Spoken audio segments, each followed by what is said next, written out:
Not everyone is blessed with a good skin.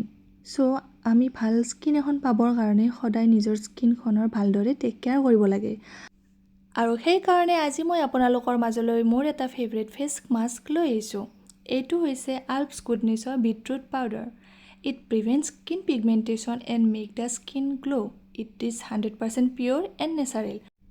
আৰু এয়া আপোনালোকে চাব পাৰে মই পেকেটটো প্ৰায় শেষেই কৰি পেলাইছোঁ। আপোনালোকে পাউডাৰখিনিৰ পৰা ফেচ মাস্ক বনাবৰ কাৰণে বিটৰুট পাউডাৰ অলপ ল'ব।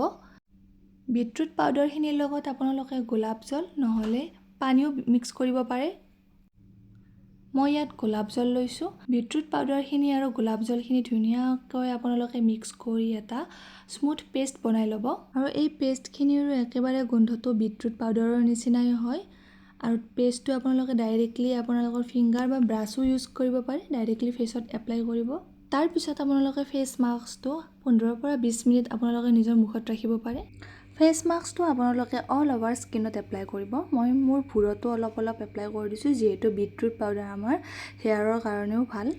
এয়া আপোনালোকে দেখা পাইছে 15 মিনিট পিছত মোৰ ফেচ মাস্কটো কেনেকুৱাকৈ শুকাই গৈছে। এতিয়া মই নৰ্মেল পানীৰে মোৰ ফেচখন ধুনীয়াকৈ ধুই আহিম।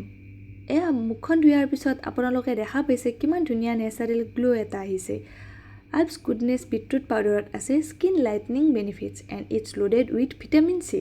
আৰু এই ফেচ মাস্কটোৱে আমাৰ মুখত এটা নেচাৰেল টিণ্ট দিয়ে। আৰু এই ফেচ মাস্কটো আমি সপ্তাহত 2বাৰৰ পৰা 3বাৰ ইউজ কৰিব পাৰোঁ। এই পাউডাৰটো আপোনালোকে পাব purple.com পৰা।